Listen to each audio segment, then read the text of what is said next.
Hey everyone, it's Alex, and welcome to this Marvel Snap video. We're going to be discussing the Invisible Woman Fantastic Four First Steps, the latest card to enter the Snap Packs of Marvel Snap, the newest release. And it's funny because this kind of really puts a cherry on top on this season. This season as a whole, even when it was data mined, was super exciting. The cards seemed very powerful, and they've proven to be very powerful. And everything kind of hinged on Invisible Woman. That was at least the early thoughts. And we're like, well, all these cards seem good, but Invisible Woman gets to double dip on the effect, and maybe she is the kind of like the ribbon that ties it all together. Realistically, every single card that's been released this season has been able to stand on its own and been pretty legitimate in a number of different decks. So, was Invisible Woman ever necessary? Considering that Human Torch First Steps is awesome, especially in Surfer. The Thing has proven to be pretty damn good. You have Mr. Fantastic, who's been insane the entire time. So there's a lot of these cards, just they stand alone and they stand strong. So with Invisible Woman, was she needed? Well, I gotta tell you, my first impressions are definitely on the positive side. However, I will say that it's not as obvious as something like the Human Torch was. This card is clearly good, and I think the synergies are very strong. And even in these like Fantastic Four style decks, I think that this card is going to be fantastic. However, does she make those 12 card lists? I think there's definitely potential she will. She's a good card, but she does have this Wong feel where it's like, well, I had these pop-off games where obviously she made these effects go absolutely insane, and that's exactly what Wong does when you Wong Odin like an Ironheart and stuff like that, right? You have those pop-off games. The consistency, though, makes me wonder. Invisible Woman definitely brings back Doom 2099, there's no doubt about that. And that deck did feel very consistent. I was able to put up a lot of power very rapidly. And if anything, because we were constantly filling locations and everyone's playing more or less the same stuff, the Thing was a big determinant in whether or not we were winning games because of the way that he was trading. So ultimately, I guess what I'm trying to say is Invisible Woman isn't as clearly cut as something like what I thought with the Human Torch or Mr. Fantastic. This is much more of like a nuanced card where I think that it's going to take a little bit more time to determine what its actual power level is because it's wholly synergistic. It doesn't stand on its own necessarily because it elevates basically all the other cards that have been coming out over the last little bit. And of course, other cards as well that have been coming out prior with the end of turn abilities. Even something like an Adam Warlock drawing twice is kind of cool, but that's not why you're playing this. I also found it interesting that you can, you often think, well, I'll play this on turn, 3, 4, or 5, and then I'll activate it on turn 6 to have the Doom bots, Doom 2099 double proc its effect, and that is cool. You can even play Doom 2099 on turn 6 and then activate this and play multiple Doom bots out. But what I found fascinating was that with Invisible Woman, you could play this early. You could play it on turn 5. You could activate it on turn 5, So play it on turn 4, activate it on turn 5.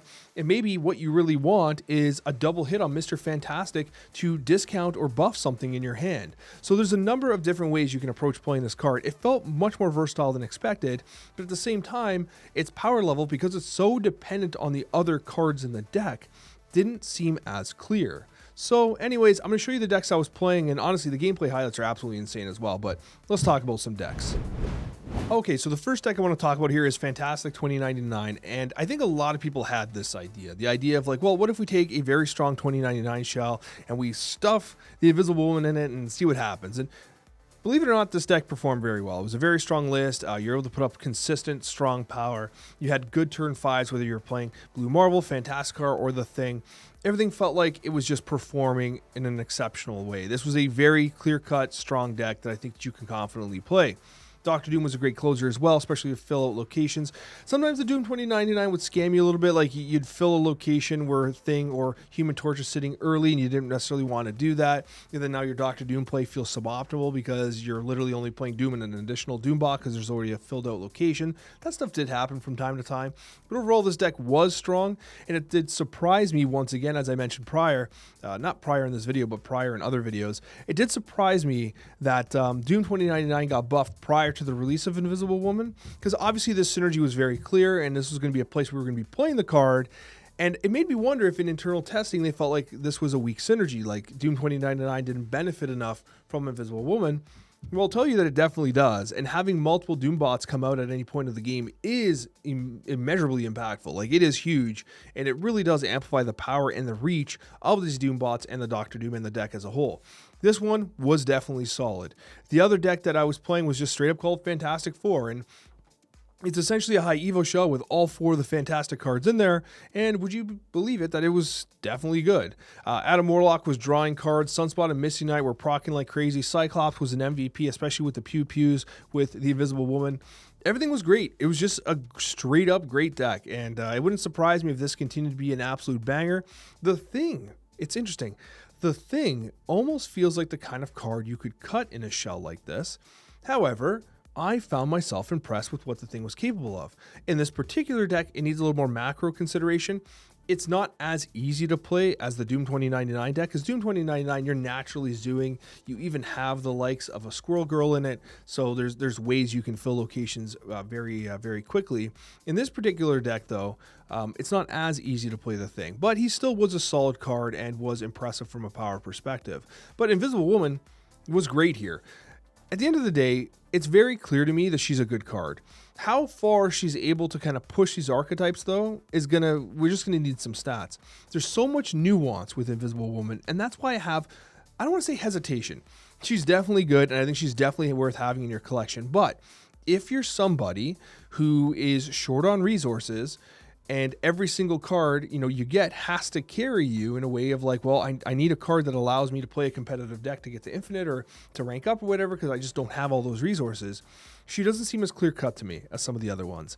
And even here, right, like I can see this deck being absolutely potentially fine without Invisible Woman. In fact, these shells have been some of the top performing shells in Marvel Snap because of Fantastic Card, not necessarily because of Invisible Woman.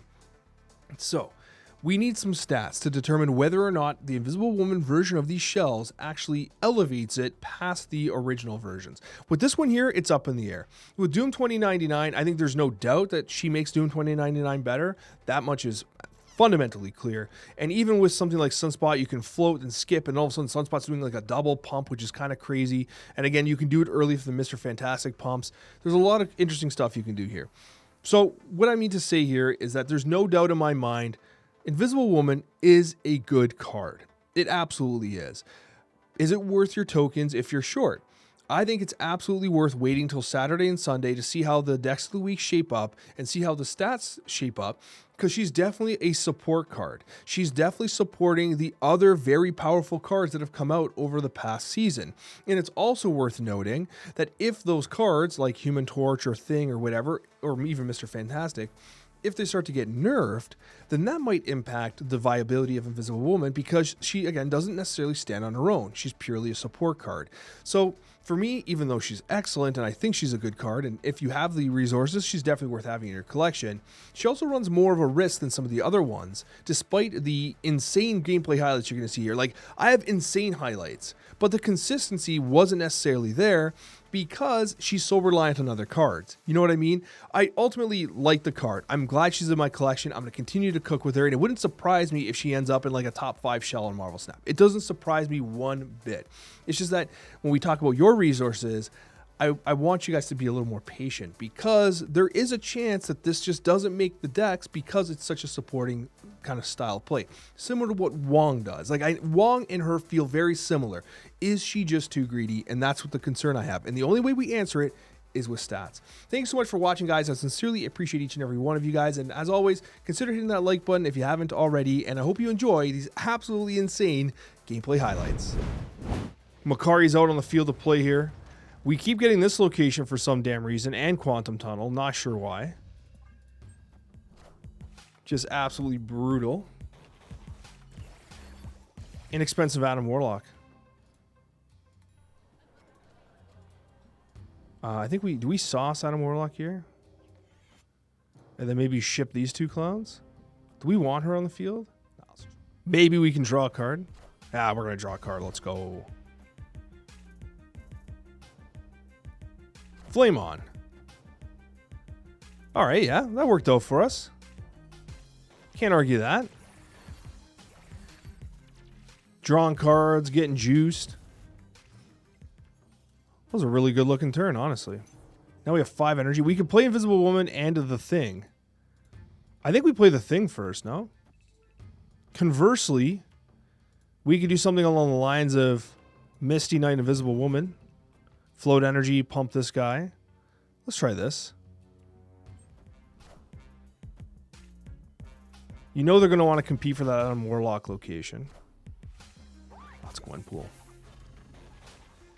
It's Gwenpool. It's what I expected, honestly. We got all the cards. We got everything we want, everything we need. Sounds like a Spice Girls song, honestly. Collecta? Is this Brood? What is this? Bruh. Okay. Well, possible cheek clapping formation here. Captain Carter on the rear as well. It's not too bad. Punt. Boom. But he already did his thing. That's unfortunate. Why did I do that? He already got juiced, man. Didn't even matter. It didn't even matter. He's going here. He's going here.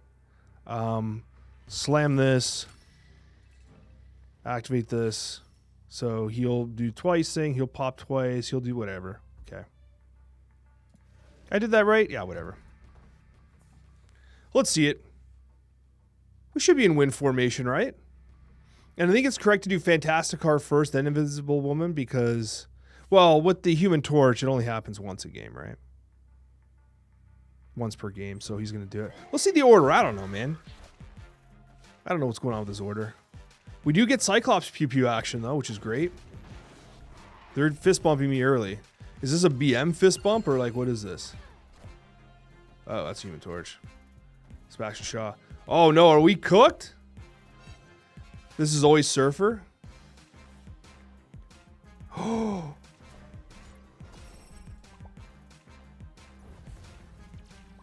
Oh my God! So close! Oh no, not as close as I thought, because we're still doing all the doubles. Never mind. It was not close at all. We're still going. Alright, so he won right. That was a good game. That was a cool example of the interactions between Invisible Woman and everything else, though. It's interesting to see that, like, you're creating these bubbles around everyone, too. That was really fun. That was a cool one. Great example. Perfect game. So in the case of PS Shade, you get a little bit of extra money at work, and you're like, bruh, what do I do with it? Do I treat myself to a video game? First of all, yes, always treat yourself. But also, there's a couple things I would say. First of all, Expedition 33, excellent choice for treating yourself. You're never going to go wrong with Expedition 33. It's an absolute beauty. It's a fantastic freaking game. Like, so good. Unbelievably good. However, I'm going to tell you, there is a game that if you have like 10 extra bucks and you're like, bruh, I want an amazing game for $10, would I be able to suggest a game called Vampire Survivors? I'm just going to throw it out there. Vampire Survivors claps cheeks so hard that if you've not had the opportunity to play Vampire Survivors yet, I'm just saying, what a game, man. That's a game that makes me happy. It really does. It makes me so happy. They have the Doom 2099? Sick. Triple Invis actually goes kind of hard, doesn't it?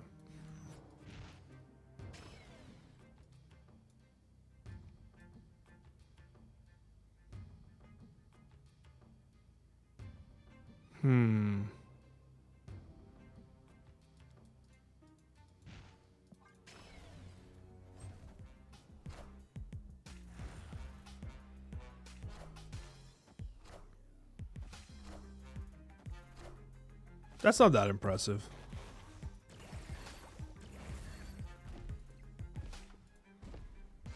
Trips Invisible Woman mid's actually kind of hilarious.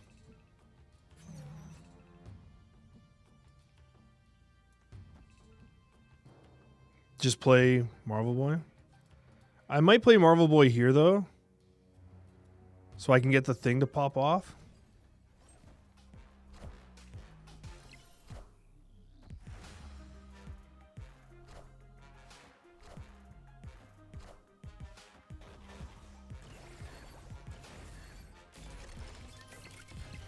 Yo, this is kind of interesting.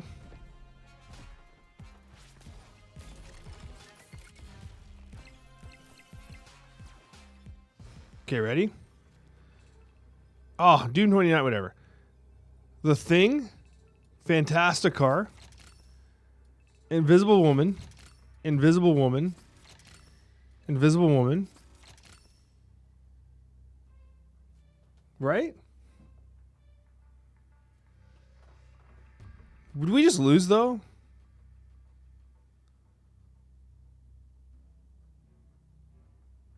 This is kind of fun and dumb. Sunspot's going to get multiple pumps. Surge?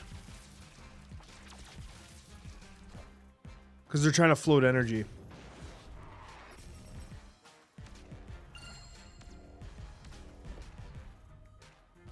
Sunspot's going to triple pump. Is that quad pump? Yeah, that's a lot of pumps.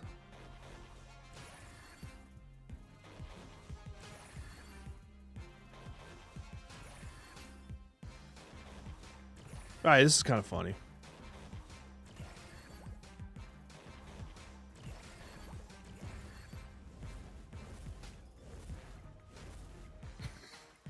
The order on the Human Torch could have been maybe better.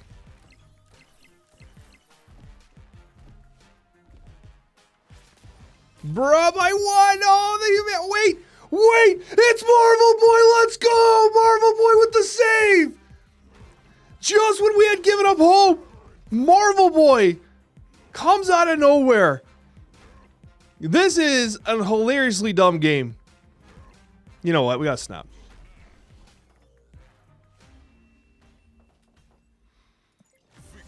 That was something. Okay, we can just keep playing cloning vats on Mr. Fantastic, but Doom 2099 also pretty interesting, as is Camartage. If Mr. Fantastic hits Doom 2099, things get interesting. It has, but from a power perspective.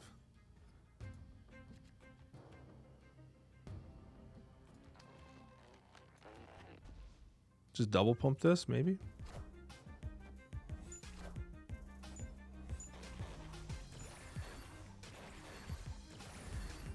Okay.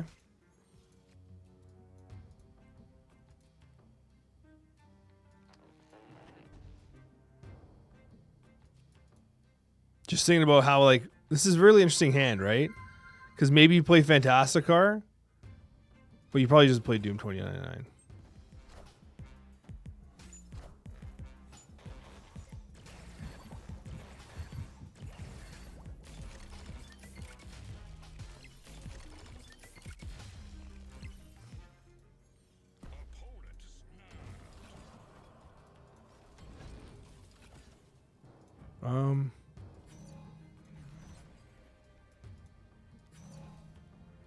They're snapping.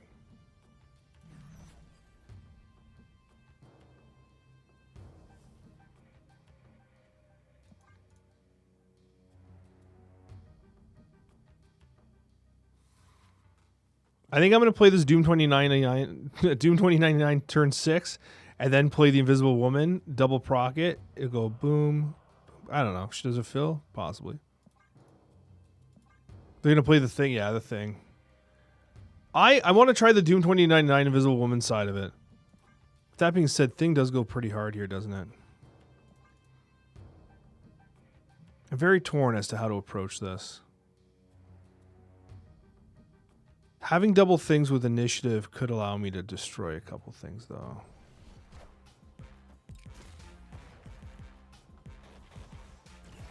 They did a skip there? Bit of a weird play. Not necessarily a fan of the skip gameplay there. We'll just play this here. Get two of them down. Pump this. Boom, boom, boom. Let's go 8 cubes here. That's just Dr. Doom.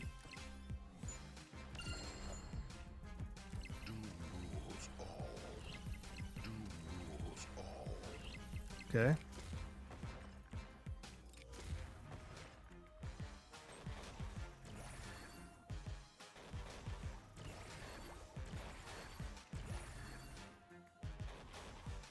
All right, this is a lot.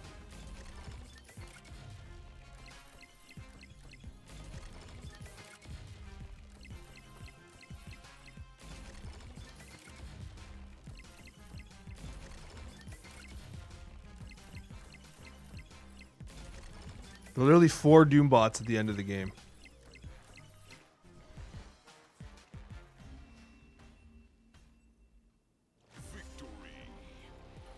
Pound it. Noggin. See ya. You know, I know that, like, Clown Car is cringe and everyone hates it, but let me just tell you that I've been enjoying playing Evo again. I have been. And it feels bad playing this. It feels bad. Also, the art sucks. But, like, it does feel bad playing this. And I want to apologize. I want to apologize. What? Not a bot, just relatively low collection level gamer? Alrighty then. I would love to play Adam Warlock. Let's just do this. I could Clown Car in both locations. That would be fun. But I kind of want to really draw here. Typhoid Mary, bro. Go mid. Oh my gosh. They pumped me. They did it. How can this happen to me? Made my mistakes. We got to go Thing. Straight up. Bro, we got some Shuri gameplay. Not on Sinister London, though. Weird play, I guess. Drop Fantasticar.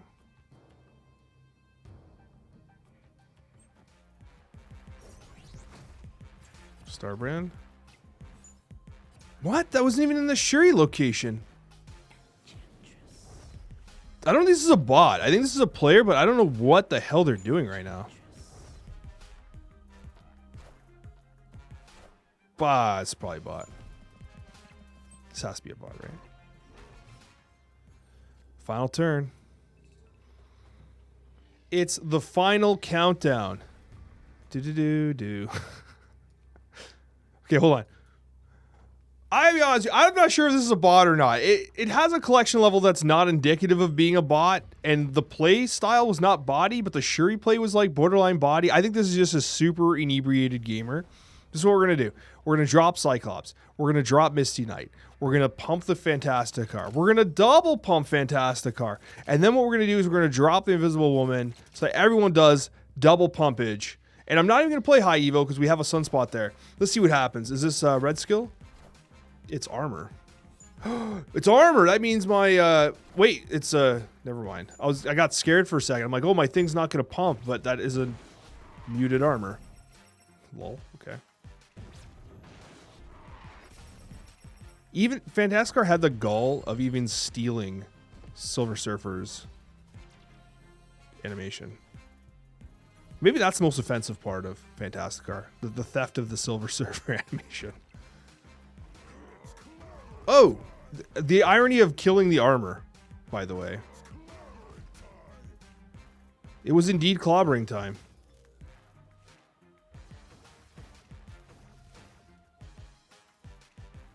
This is taking a little bit of time here.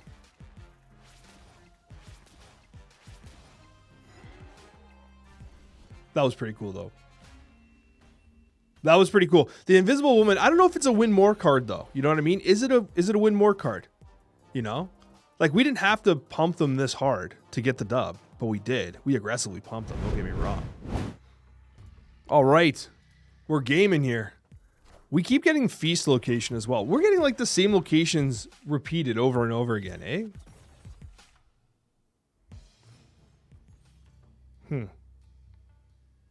Genosha.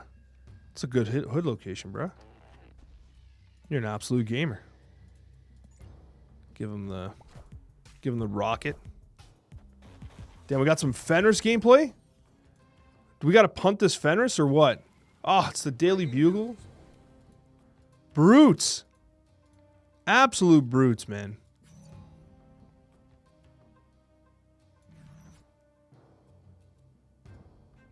I don't know if I like this.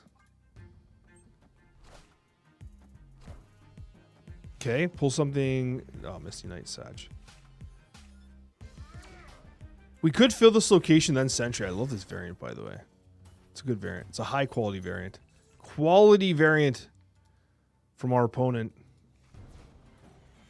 I think we'll do this into Pew Pews. Possible Thing Slam on Fenris to take it out of the game.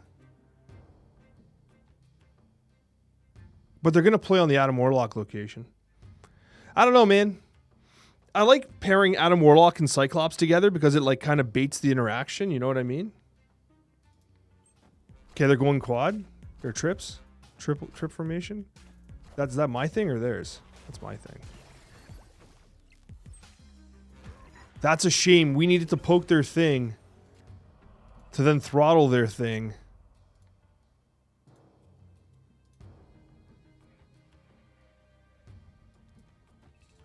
Maybe slam this? If we Invisible Woman now, it procs Mr. Fantastic twice. It procs... Wait. Yes. Procs him twice. And then maybe he'll destroy... I don't know. Let's try this. I don't know, bruh. Werewolf by Night?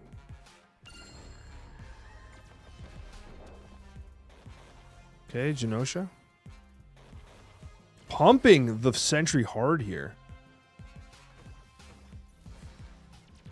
Okay, double draws from Adam Warlock. Really cool to do this on turn 5, by the way. Invisible Woman's dead. He double pumps, but he doesn't actually trade. Hold up. We have so many options here. You have to do this. He's obviously going to play... he's going to play the cannonball there, right? I would snap here, but I think this is pretty good. We do this. Right? This is cannonball? Yeah. Oh, no, it's Sentry. Brings back my Invisible Woman. But that's not going to be enough. We're going to get the dub here. Pew pew. +1 power. But he's bigger. Thing smash thing?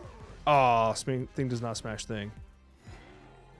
Okay, pretty cool game though. Pretty cool game. Even though our Invisible Woman's a traitor, still a pretty fascinating game. I thought playing the effect on turn 5 was actually pretty solid that game. And I think it made a huge difference, especially with Mr. Fantastic on the board, because then it made our Sentry a legit game winner on the other side.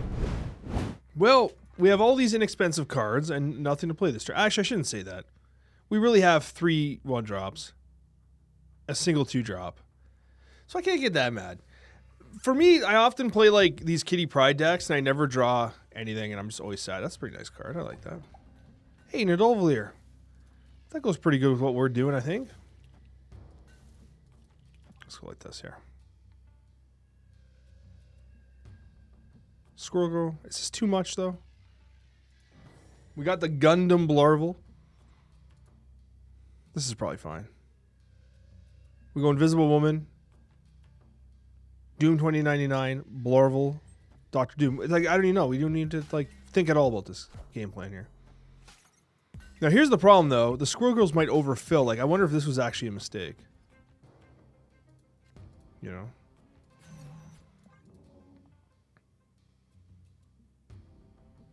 Is it a mistake? We'll find out.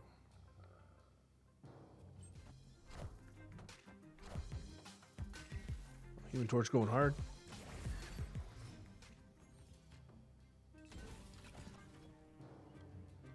And then we Blarvel, then we Doom. Oh, his name is called Stream Sniper. It's true. I never actually picked up on the fact that their name was Stream Sniper.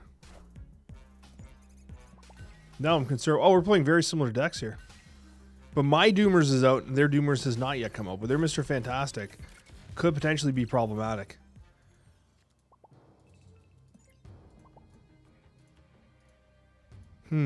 The Thing versus Blarvel. I think you gotta go The Thing.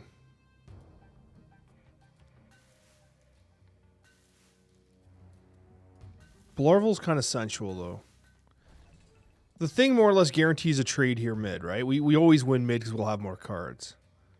But we need the Doombot to go like right. If the Doombot goes mid, we're getting scammed. 33.33 repeating, of course. Chance to get scammed. Well, that's better than what we usually do. Chums up. Let's do this. Go right or left. Is how it went? I'm almost positive that's how it went. I'm not sure what that last sentence is. Well, great minds think alike. Doombot, go right or left, you asshat. I will slap the shit out of you if you go mid. Thank you.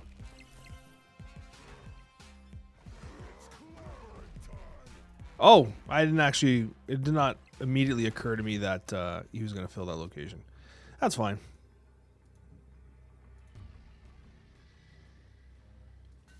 Now, we do get double Doomers all the way across the sky with the Invisible Woman here. So we do fill. I think we're in good shape, man. Our thing's going to trade. Invisible Woman's going to double Doom pump here.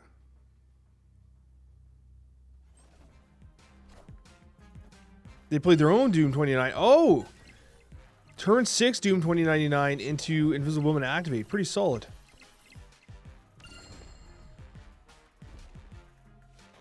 Playing on turn 6 does functionally make sense as well. We're taking a bit of a different approach here.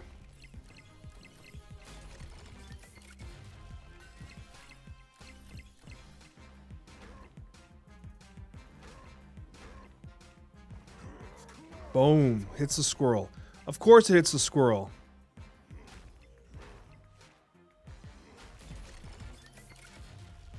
Goes right twice? Lol. Alright, they got scammed.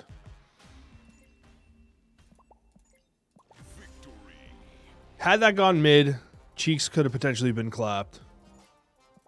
But we do get the dub. Yeah, GG's, 100%.